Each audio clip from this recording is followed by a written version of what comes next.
Dan kamu Dinda, pindah duduknya ke bangku kosong ini. Maaf Bu, tapi menurut Ibu Kepala Sekolah... Dinda, ayo duduk. Pelajaran tidak akan dimulai sebelum kamu duduk.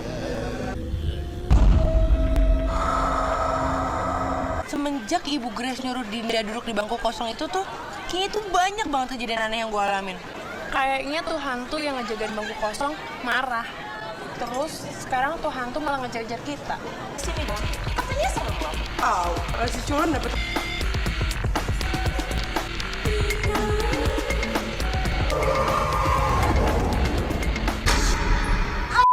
Siapa yang ngirim SMS ini ke gue?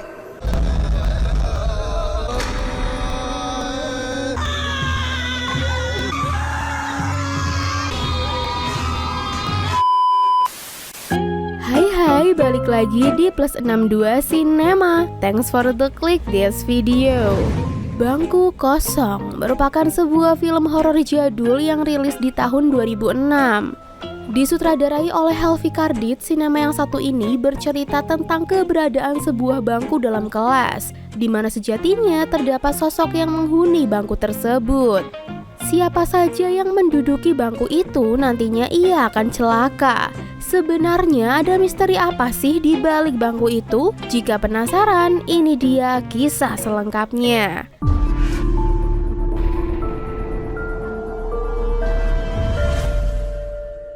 Di awal film, terlihat seorang guru yang masih lembur kala mengoreksi jawaban ujian dari siswanya. Ternyata di sebuah bangku masih terdapat satu jawaban yang belum dikumpulkan. Ia pun mengambilnya. Namun ia justru menyobek kertas ujian tersebut dan membuangnya ke tong sampah.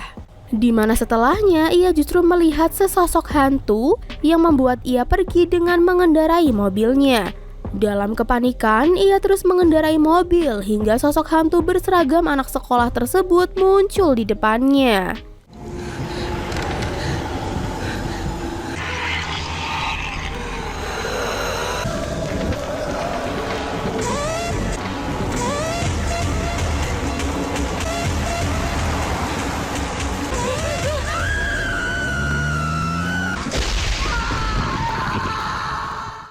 Film pun dibuka dengan menampilkan seorang pria yang tengah mengawetkan mayat seorang gadis di sebuah bathtub, di mana setelahnya terlihat mayat gadis tersebut didandani dan dirias. Ini dia empty chair.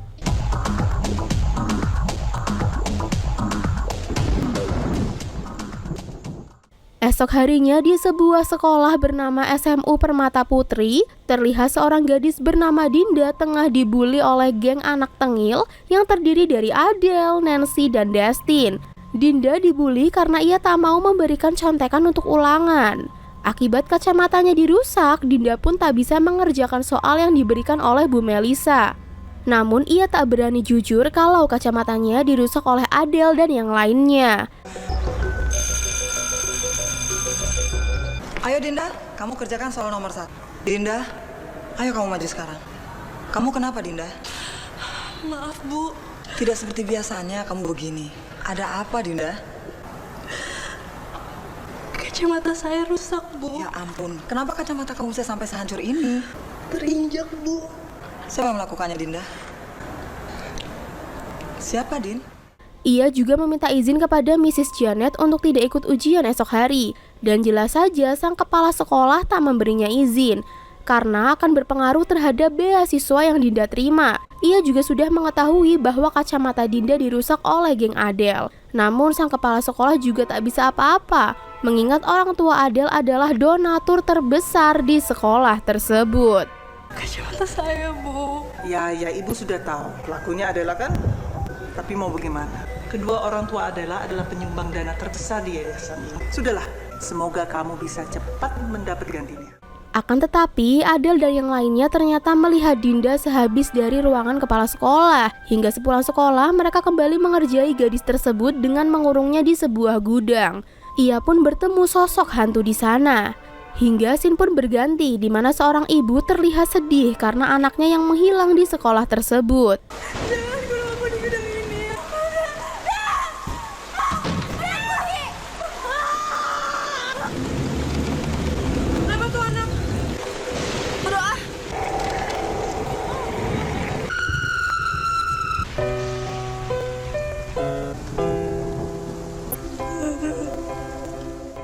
Terlihat Adel dan gengnya nampak tak sedikit pun menyesali perbuatannya tersebut yang mengurung Dinda di dalam gudang. Hingga Adel akhirnya melihat sesosok hantu di jendela kamarnya. Oh iya guys, di sini Adel juga mempunyai seorang kakak bernama Radit yang nampaknya sedang depresi. Gue sama sekali nggak nyangka kalau kita tuh bakal ngerjain dia sampai segitunya. Ya iyalah. Halo, Del.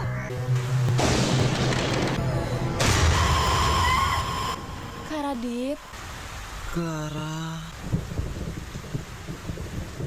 Esoknya mereka kembali membuli Dinda saat mendapati gadis tersebut ternyata sudah bisa keluar dari sana. Yang ternyata ia dapat keluar setelah ditolong oleh Pak Gimun. Setelahnya mereka juga kembali berulah di kelas hingga membuat Ibu Melisa mengundurkan diri karena ia merasa gagal mendidik murid-murid di sana. Miss Janet pun bertindak cepat dengan mencari pengganti Bu Melisa, di mana penggantinya adalah Ibu Grace. Jangan bisanya cuma minta maaf doang. Biasanya kalau kita terlambat, ibu bisa cuma ngomel-ngomel doang. Kalau begitu kalian omelin saja saya. Gimana kalau sekarang kita ke kantin? Tapi kelihatannya saya telah gagal mengajar para siswi di kelas 3A itu. Lebih baik saya mengundurkan diri saja, Bu Janet. Apakah Bapak yakin dia itu guru yang tepat untuk anak didik saya? Kalau begitu, apakah besok Bapak bisa pertemukan saya dengan dia? Baik, Pak Yosef. Baik. Di hari pertamanya mengajar, terlihat guru yang satu ini cukup tegas dan disiplin, hingga ia melihat ada bangku kosong di urutan depan yang justru ia meminta Dinda untuk berpindah ke sana. Dinda pun nampak ketakutan karena selama ini tak ada yang berani duduk di sana. Bahkan kepala sekolah juga tetap menjaga agar bangku tersebut tetap kosong selama ini. Karena terus-menerus dipaksa, akhirnya ia pun berpindah ke sana. Maaf Bu, tapi menurut Ibu Kepala Sekolah, bangku kosong itu siapapun tidak boleh ada yang mendudukinya. Pokoknya ibu tidak mau bangku ini kosong. Dinda, pindah duduknya ke sini. Dinda, ayo duduk. Pelajaran tidak akan dimulai sebelum kamu duduk. Cukup, Dinda. Lekas duduk atau kamu keluar. Begitu ia duduk, tiba-tiba saja seisi kelas mulai terasa horor, di mana di sebelah ada seorang murid yang hendak melukainya. Seketika ia pun mulai kesurupan hingga membuat seisi kelas menjadi kocar-kacir ikut kesurupan.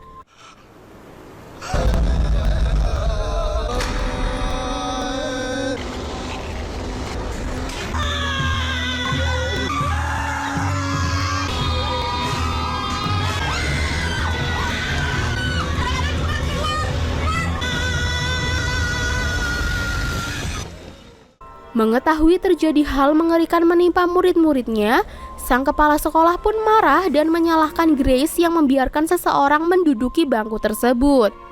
Ya, di sini kepala sekolah dan staf guru lainnya terlihat ketakutan karena ada yang menduduki bangku kosong itu.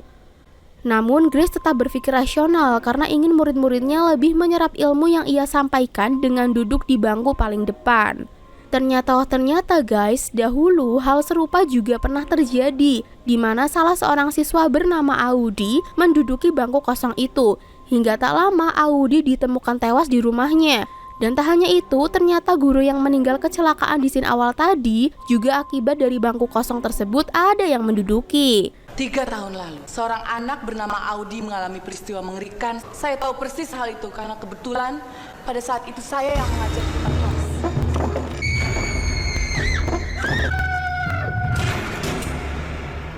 Tapi yang lebih mengejutkan lagi adalah Audi ditemukan tewas di rumahnya. Saya juga hampir menjadi gila karena mendapat kabar bahwa Bu Sinta yang mati karena kecelakaan. Sebenarnya pihak sekolah sebelumnya pernah memindahkan bangku tersebut ke gudang. Namun ternyata bangku tersebut kembali lagi di keesokan harinya. Bahkan saat mereka menyuruh Pak Jimun menghancurkannya, justru ia sendiri yang terluka. Kami sudah pernah coba memindahkan bangku tersebut ke dalam gudang. Bahkan saya sendiri telah memerintahkan Pak Jim untuk menghancurkan bangku tersebut. Tapi tetap aja tidak bisa. Di sini Grace yang tetap tak percaya tahayul akhirnya hendak menanggung segala resiko yang terjadi, termasuk dengan keselamatan Dinda. Anehnya di sini Randy yang nampaknya depresi itu terlihat mengurung diri di sebuah gudang, di mana Adel dan orang tuanya memaksanya kembali ke rumah. Namun ia tetap menolak dan justru mulai ketakutan seolah ada sosok yang mengganggunya. Kak Radit, ini ada bawain makanan sama minumannya. Kak, kenapa sih Kak betah banget tinggal di sini Kak? Pulang yuk Kak, pulang.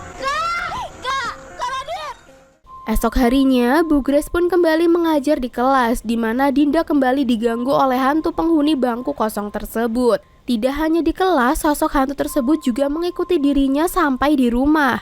Saat Dinda selesai kelas, anehnya ia mendapati Pak Jimun seperti sedang berbicara dengan seseorang, di mana nampak tak ada seorang pun di sana. Aduh, minggir dong panggilan Alami. Udah lihat-lihat lagi mau jalan. Dasar gajah bengkak. Boy, bikin kaget gue aja.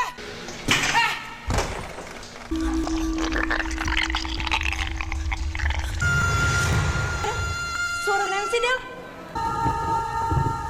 Belum pulang, Neng. Masih ada beberapa pelajaran yang harus saya catat. Jadi pelajar itu repot juga ya. Pak Jimon sedang bicara dengan siapa? Tidak ada siapa-siapa di sini. Pintu gerbang yang di depan belum dikunci kan, Pak?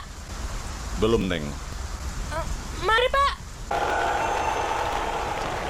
Di malam harinya, Adel dan teman segengnya juga masih diganggu oleh sosok hantu tersebut. Hingga di keesokan harinya di sekolah, Dinda pun kesurupan.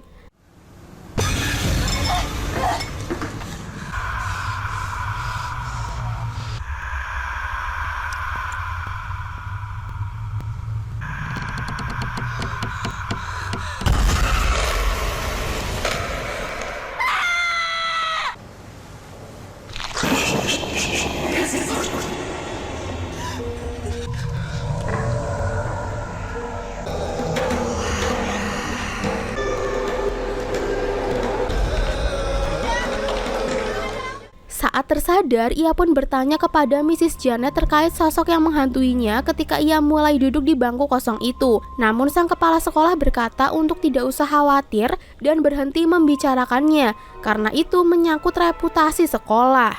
Bu Janet, saya mau penjelasan. Semenjak saya duduk di bangku kosong itu, saya sering melihat seorang perempuan. Dia menggunakan seragam sekolah. Cukup Dinda, tidak perlu kamu teruskan lagi. Bu Janet, bangku kosong itu dulunya bekas siapa, Bu? Tidak perlu kamu membicarakan hal ini lebih jauh, karena semuanya ini menyangkut reputasi sekolah ini. Merasa Adel dan gengnya juga diganggu sosok penghuni bangku kosong, mereka justru melampiaskan kekesalan mereka dengan mengotori bangku itu. Si culun dapet.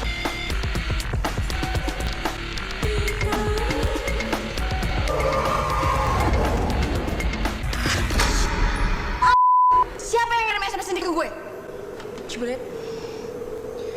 Jangan-jangan cabut yuk. Ayo. Melihat bangku tersebut kembali kosong, esok harinya Grace yang hendak memulai pelajaran akhirnya meminta memindahkan bangku kosong tersebut ke belakang agar Dinda bisa duduk di depan. Akibatnya kini justru Grace yang mulai diganggu oleh sosok tersebut hingga membuatnya ketakutan. Kalau begitu begini saja. Coba pindahkan bangku ini ke belakang dan bantu Dinda pindahkan bangkunya ke depan. Baiklah. Kita mulai pelajaran.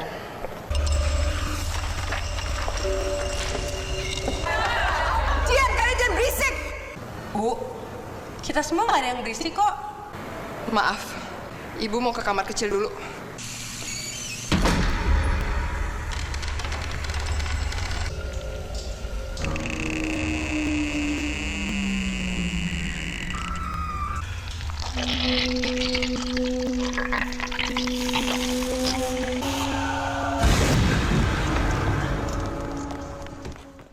Di malam itu, Dinda juga mendapatkan surat misterius di mana surat tersebut berisi pesan minta tolong. Tadi di pasar, ada teman kamu yang beli kue ibu.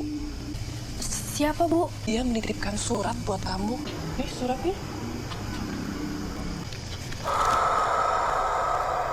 Dari siapa, Din?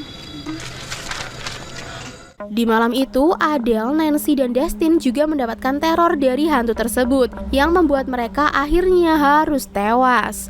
Dustin mendapat teror saat tengah mandi. Nancy tewas setelah ia memainkan piano, sedangkan Adele ditarik saat ia sedang berenang. Woi, Kalau nelfon yang bener dong.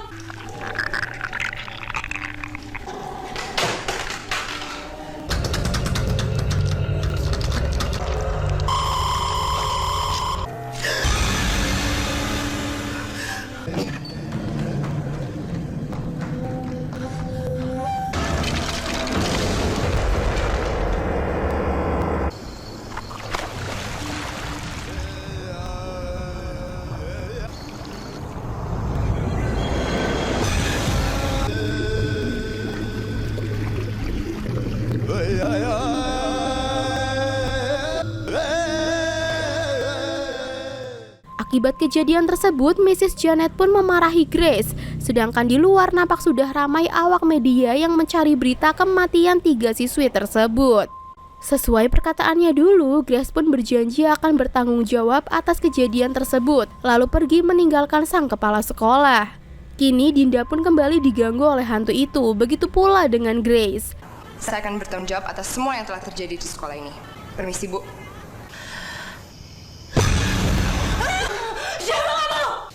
Jangan ganggu aku! Jangan ganggu aku! Ibu! Ibu tolong Dinda, Bu! Ibu takut.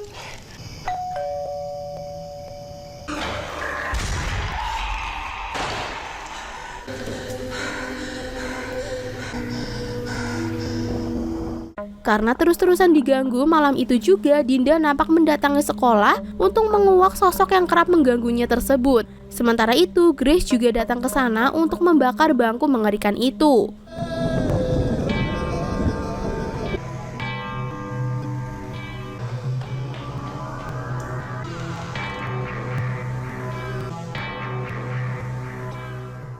Dari arsip di sana, akhirnya Dinda menemukan identitas siswi yang meninggal diri bernama Mila. Sedangkan Grace nampaknya sudah berhasil membakar bangku tersebut. Mereka pun bergegas pergi setelahnya.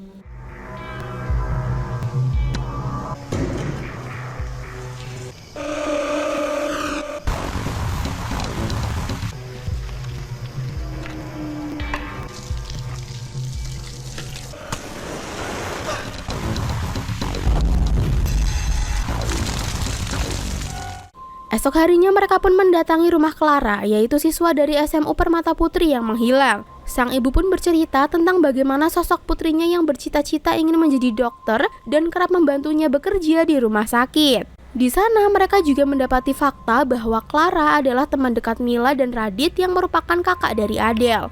Setelahnya mereka juga mendatangi rumah Adele untuk menemui Radit. Namun sang pembantu berkata bahwa Radit sedang tidak ada. Hingga saat mereka hendak pergi, tiba-tiba terdengar erangan dari Radit. Bapak sama Ibu lagi pergi, belum pulang. Kalau Radit? Maaf, Ron. Mas Radit juga nggak ada. Permisi, saya masih banyak kerjaan. Oh ternyata guys, Clara selama ini sudah meninggal dan mayatnya diawetkan oleh Radit. Semenjak Clara meninggal, kini Radit menjadi gila dan ingin tetap bersama Clara kekasihnya. Apa yang terjadi denganmu sayang? Kulit kamu rusak. Tenang sayang, aku gak akan pernah ninggalin kamu sendiri. Ya, kita harus berbahagia sayang. Aku sudah mempersiapkan kado istimewa untuk kamu. Mereka pun terkejut melihat apa yang telah diperbuat oleh Radit. Hingga Radit yang murka itu justru memukul Grace hingga ia pingsan. Radit, apa yang kamu lakukan? Sama kalian! Pergi! Pergi!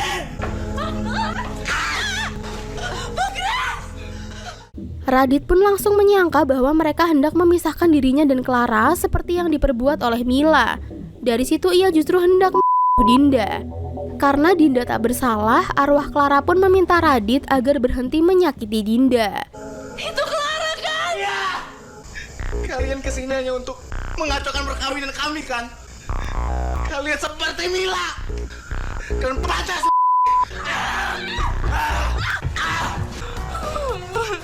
Clara, kemana baju pengantin kamu? Kenapa kamu lepas? Siapa kamu? Kamu harus Jangan sakiti dia, Radit. Di sisi lain, ibu Clara yang kini mentalnya ikut terganggu itu juga berhalusinasi melihat putrinya. dan sang ibu justru harus tewas tertabrak mobil. Ibu dan anak tersebut pun lantas dikebumikan esok harinya.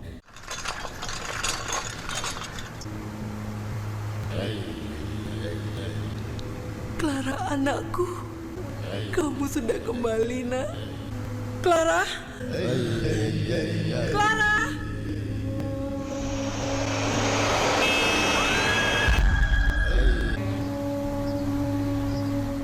Dan apakah teror bangku kosong tersebut berakhir? Belum ya guys ya, karena arwah Mila yang masih penasaran itu kini masih mengganggu Dinda. Di sini Dinda melihat buku diari milik Clara yang tiba-tiba muncul di atas meja.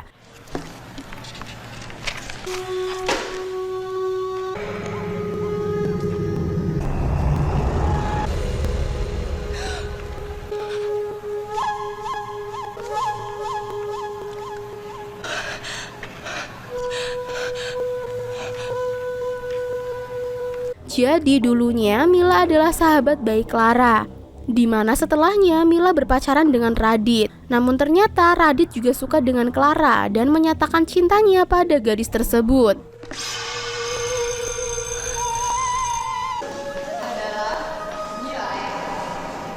Aku sangat senang mempunyai teman seperti Mila. Dia sangat setia kawan. Mila, sahabat baik aku.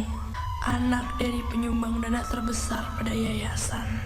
Senang rasanya bisa ngelihat Mila begitu bahagia pacaran sama. Oh Tuhan, Radit menyatakan cintanya kepadaku. Meskipun berulang kali Clara menolak perasaan Radit, namun akhirnya Mila mengetahui bahwa Radit menyukai sahabatnya itu. Dari situ Mila menyangka jika Clara merebut sang pacar darinya. Saat menjelang ujian tiba, Clara yang merasa bersalah kemudian menjadi tertekan, hingga Clara memutuskan untuk mengakhiri hidupnya sendiri di bangku tersebut. Aku berusaha untuk menolak Radit secara halus. Sebagai sahabat terbaikku, Mila akhirnya tahu kalau Radit suka sama aku. Mila malah menyangka aku yang mau merebut Radit dari dia. Mila marah besar dan memutuskan persahabatan kami.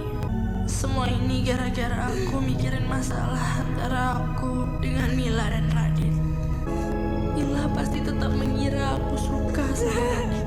Kejadian itu juga diketahui oleh Radit yang langsung murka pada Mila karena menyebabkan Clara hingga Mila yang juga merasa bersalah akhirnya dengan cara ganti di pohon dekat sekolah.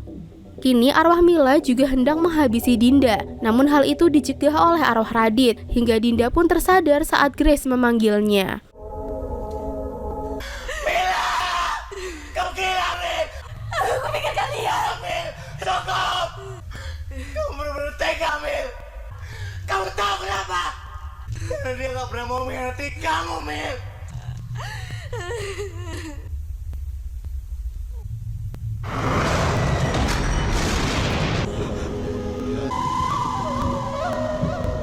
Kalau kamu melakukannya, berarti kamu telah melakukan kesalahan yang sama.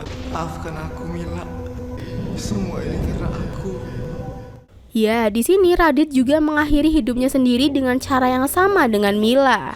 Setelahnya, murid-murid nampak gembira merayakan kelulusan mereka.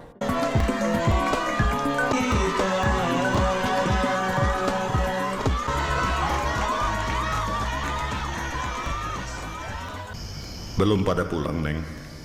Pintu tidak akan Bapak kunci sampai jam 12 malam nanti.